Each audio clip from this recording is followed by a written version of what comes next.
Bismillahirrahmanirrahim. Assalamualaikum warahmatullahi wabarakatuh. Kita lanjutkan kembali pembelajaran hari ini mengenai spektrofotometri UV vis. Untuk yang sesi pertama, ini yang akan kita bahas adalah instrumentasi spektrofotometri UV vis.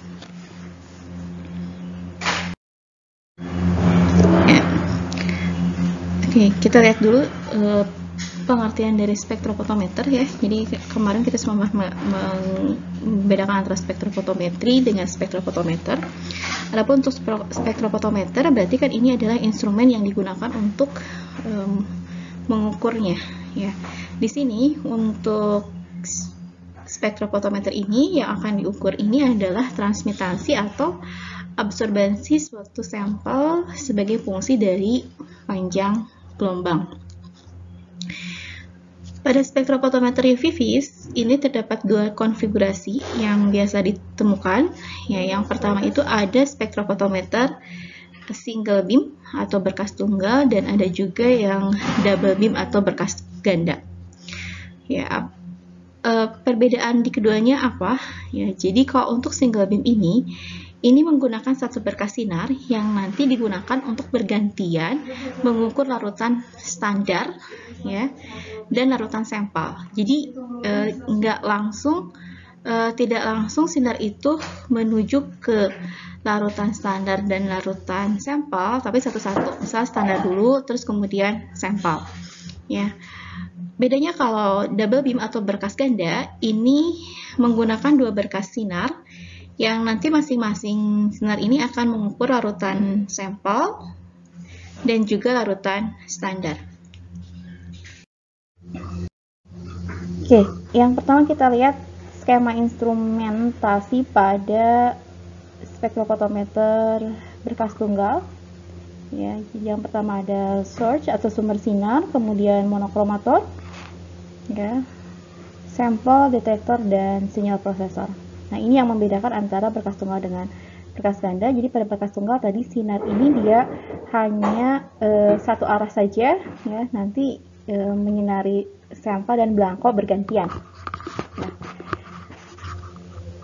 ya, kemudian kita lihat untuk skema selanjutnya. Ini skema instrumen untuk berkas ganda atau yang double beam. Untuk yang double beam ini perbedaannya di sini ya. Jadi monokromator setelah sumber sinar kemudian monokromator. Di sini monokromator akan dipecah ya oleh beam splitter ya, beam splitter atau chopper, sehingga nanti sinar yang terpecah ini yang satu akan masuk ke sampel dan satu akan ke belangko. Jadi ada dua jalur sinar kalau pada yang double beam. Ya. Ya, jadi yang membedakannya adalah adanya beam splitter atau chopper pada instrumen berkas ganda. Ya. Kalau bagian-bagian yang lainnya sama. Source, monokromator, sampel, detektor, sinyal prosesor. Ya.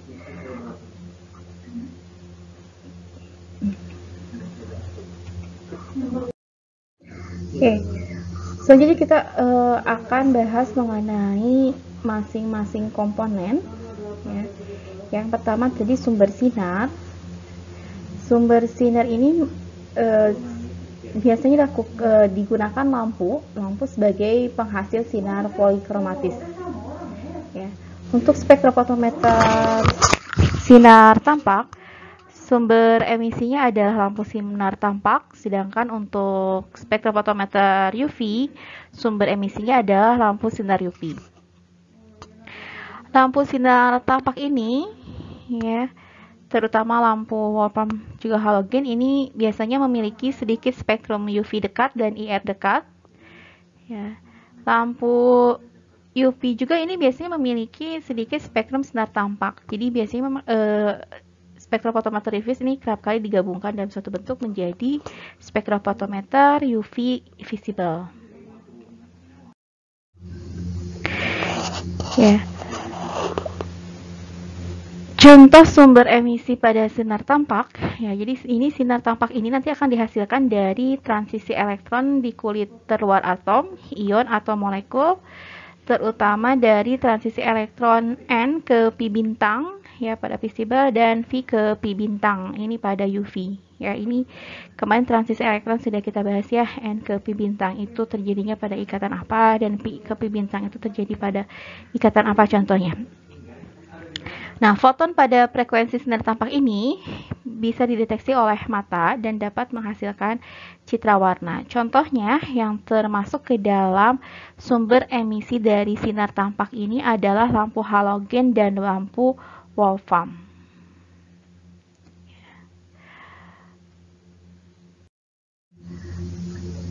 Kemudian untuk sumber emisi UV ini memiliki panjang gelombang yang lebih pendek daripada sinar tampak, ya, sehingga energi fotonnya lebih besar daripada energi foton dari sinar tampak. Ya, sinar UV ini dihasilkan dari transisi elektron di kulit terluar atom, terutama dari transisi elektron pi ke pi bintang. Ya, yang digunakan contohnya ini untuk sebagai sumber sinar UV, contohnya adalah lampu deuterium. Ya, kemudian lampu xenon, ya, ini xenon, ini sama masih dua-duanya xenon, yang kanan dan yang kiri, cuman beda bentuk saja. Ya. Oke.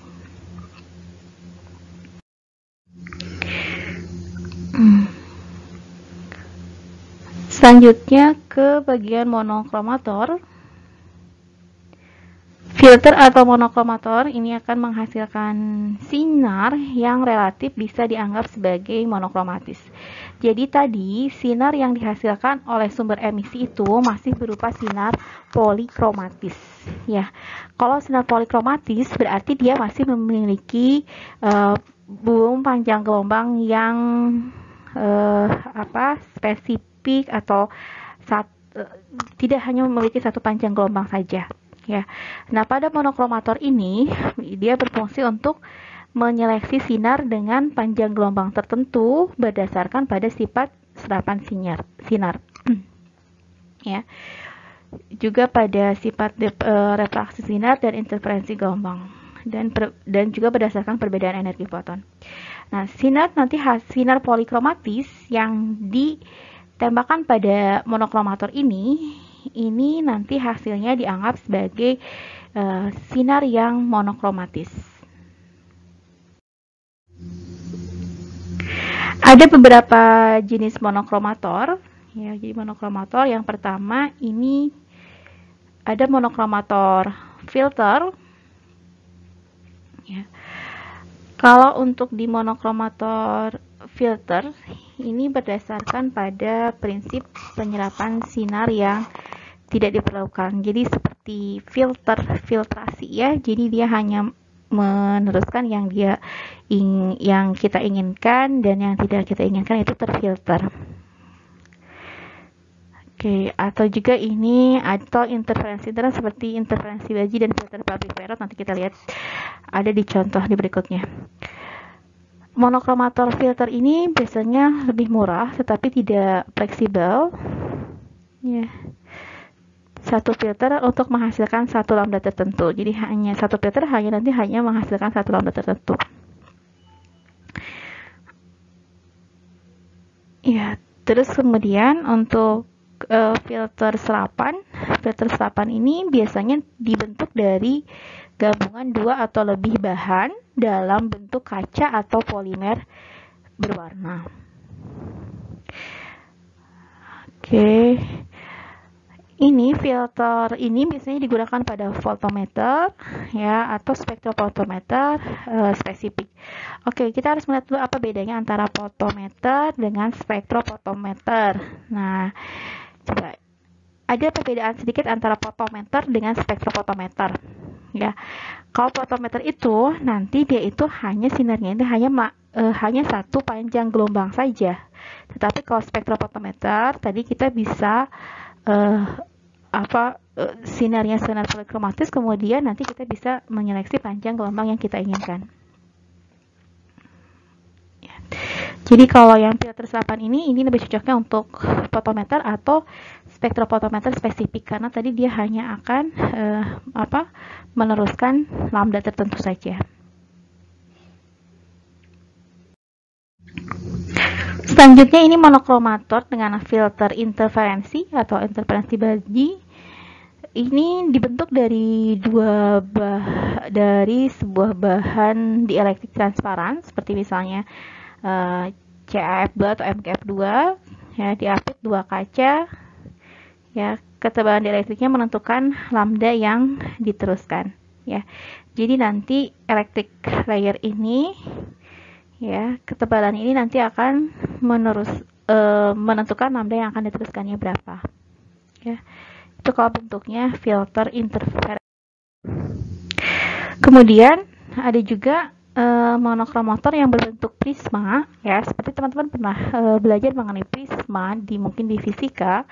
Di prisma itu kan dari satu sinar nanti akan setelah melewati prisma itu akan menjadi beberapa sinar, gitu ya.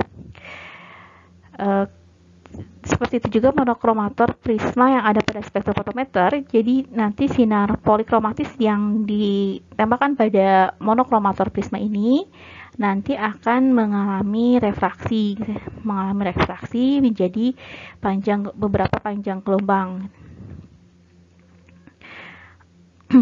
Ya, ini monokromator prisma ini kelebihannya murah, ya. Tetapi kualitas sinar monokromatis yang dihasilkan kurang bagus.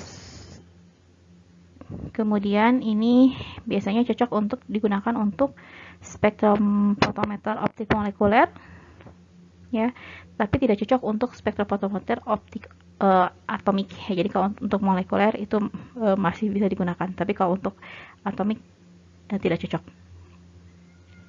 Sering digunakannya pada spektrofotometer sinar tampak berkas tunggal yang sederhana, ya. Jadi ini banyak digunakan pada spektrofotometer visible.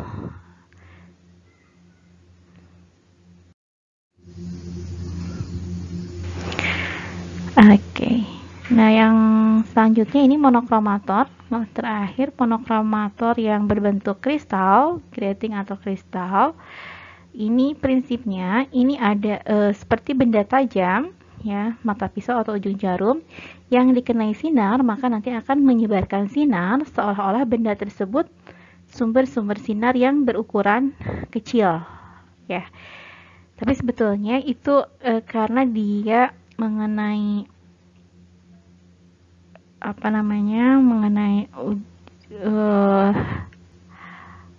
benda tajam, gitu ya, benda tajam. Jadi nanti sinarnya disebarkan, direfraksikan, gitu, oleh benda tajam itu. Nah, kemudian nanti akan ada perbedaan jarak tempuh sinar, ya, perbedaan jarak tempuh sinar, ya. Nanti ini berhubungannya dengan nanti panjang gelombang ini nanti akan berbanding lurus dengan jarak tempuh sinar, ya.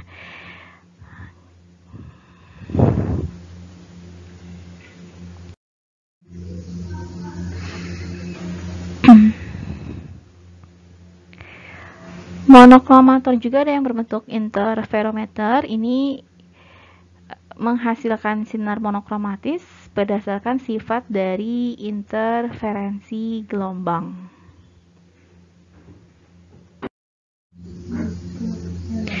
Ya, setelah tadi sinar dirubah menjadi sinar monokromatis oleh monokromator, selanjutnya ada nanti sinar ini akan menyinari sampel dalam wadah sampel. Ya, wadah sampel ini yang terdapat pada sel atau kuvet. Ya. Sel atau kuvet ini merupakan wadah standar, wadah sampel bisa, ya. Di tempat ini di mana ditempatkannya? Ini ditempatkan di posisi jalur sinar pengukur di dalam sebuah spektrofotometer. Ya. Nah, kuvet model lama, ya, jadi ini tuh sebetulnya kuvet model baru, ya. Kuvet model lama itu bentuknya adalah silinder seperti tabung reaksi kecil, ya. Namun kuvet yang berbentuk silinder ini biasanya mudah mengalami bias jika terjadi pergeseran bentuk atau pergeseran posisi. Ya, walaupun memang nanti dia biasnya atau dia pergeserannya terjadi itu kemungkinannya sangat kecil, ya. Tapi untuk sekarang itu kuvet modern yang digunakan itu berbentuk persegi, dan mungkin teman-teman juga sudah sering menemuinya gitu ya, melihatnya. Kuvet ini harus bersifat transparan sempurna untuk sinar pengukur yang digunakan, ya. Untuk pengukuran dengan menggunakan spektrofotometer visible, ini kuvet bisa dibuat dari bahan kaca biasa, ya. Tetapi untuk sinar UV, bahan kuvet ini harus terbuat dari borosilikat atau bahan lain yang tidak menyerap sinar UV, ya. Jadi harus menggunakan yang kuvetnya dengan bahan borosilikat, ya, karena kalau menggunakan bahan kaca biasa nanti si kuvetnya sendiri nanti akan ikut menyerap sinar UV-nya, seperti itu.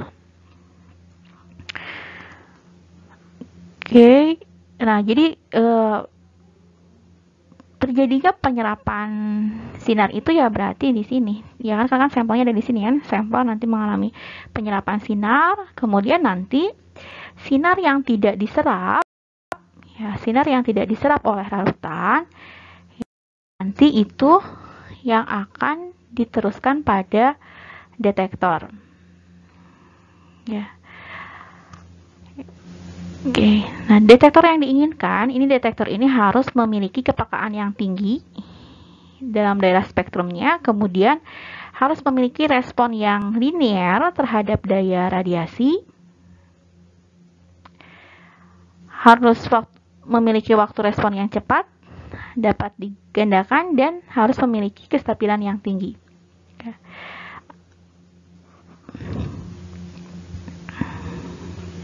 Oke. Ada beberapa jenis detektor yang biasa digunakan pada spektrofotometer UV-Vis, diantaranya ada detektor sinar, detektor foton, detektor massa, juga detektor gelombang radio. Untuk detektor sinar ini berdasarkan daya sinar pada contohnya digunakan pada spektrofotometer inframerah, UV, dan sinar tampak ini ya. Ini jadi menggunakan detektor sinar. Oke. Jadi sebetulnya kan tadi pada proses sebelumnya itu adalah sinar mengenai sampel yang ada di kuvet. Sampel itu dia menyerap sinar, kemudian sinar yang tidak diserapnya itu diteruskan. Jadi nanti seperti yang dideteksi oleh detektor itu ya adalah sinar yang diteruskan.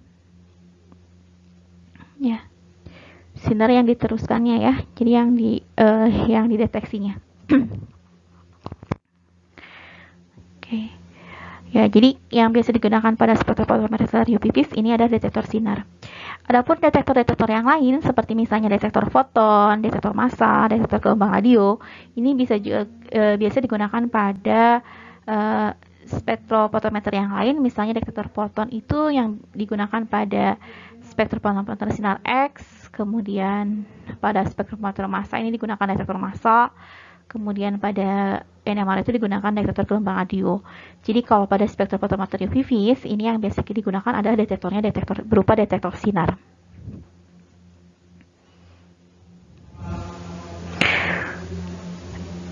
Oke, nah tadi ini detektor mendeteksi adanya tadi sinar ya, sinar yang diteruskan.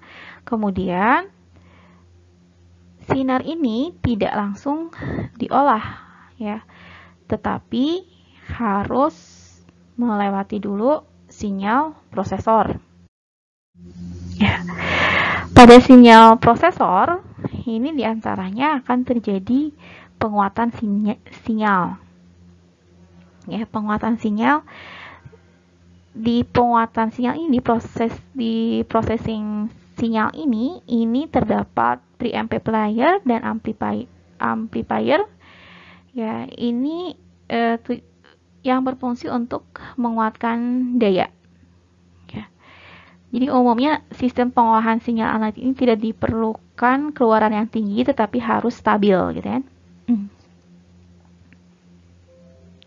Ya, jadi untuk stabilisasi sinyal, ya, dan oke. Ya, jadi amplifier ini diperlukan untuk menguatkan sinyal agar bisa nanti menggerakkan sistem pembacaan, ya. Jadi kan tadi di detektor itu tadi kan mendeteksi sinyal. Nah, tapi kan sinyal itu mungkin tidak cukup besar untuk menggerakkan sistem pembacaan. Ya, makanya diperlukan amplifier. Ya. Kalau pada instrumen analitik yang lama, biasanya ini sistem pembacaannya itu menggunakan sistem numerik, ya, sistem numerik atau jarum, ya. Ya, jadi nanti sinyal itu nanti akan terlihatnya dari pergerakan jarum, gitu kan, jarumnya jadi bergerak, gitu kan. Nah, kalau pada sistem sekarang sih biasanya ini menggunakan sistem terkomputerisasi, ya. Jadi keluaran dari instrumen analitiknya berbentuk sinyal digital, ya, berbentuk sinyal digital yang diteruskan ke rangkaian komputer.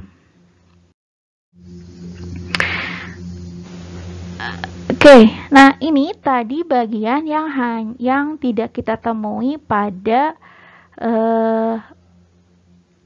pada berkas tunggal, tetapi hanya ditemui pada berkas ganda, ya.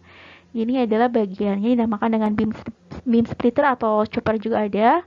Ya, jadi ini beam splitter ini dibentuk oleh dua prisma siku-siku, ya, sama kaki atau cermin 50%. Ya. Ini ya, jadi nanti ini sinyalnya ketika sinyal ini ditembakkan, nanti bukan sinar ya, ketika sinar ini ditembakkan, nanti sinarnya akan ada yang ke sebelah sana dan ke sebelah sini, gitu kan. Kalau ini berarti nanti ini yang akan masuk ke belangko dan yang akan masuk ke sampel pada tadi pada tadi yang spektrofotometer berkas ganda. Ya.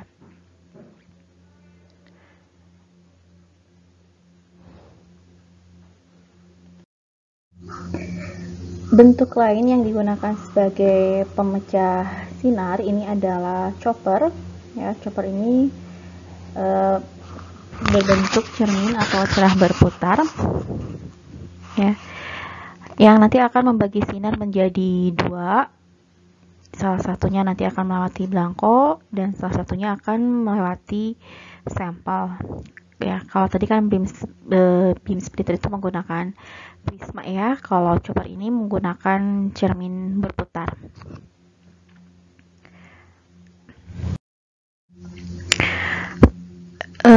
Bagian terakhir dari spektrofotometer UV-Vis, ya, ini adalah sistem komputerisasi. Ya, ada dua jenis sistem komputerisasi pada spektrofotometer.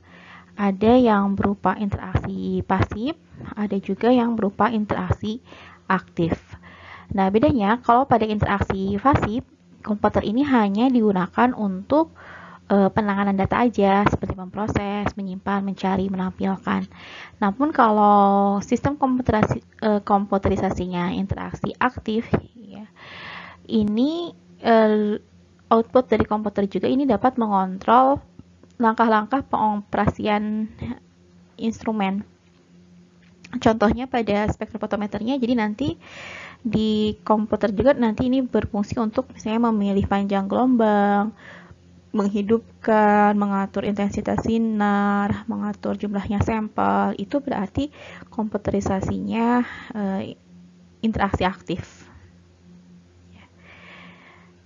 Ya, jika pengaturan parameter kerja melalui komputer tetapi tidak otomatis, maka ini dinamakan dengan semi aktif, ya.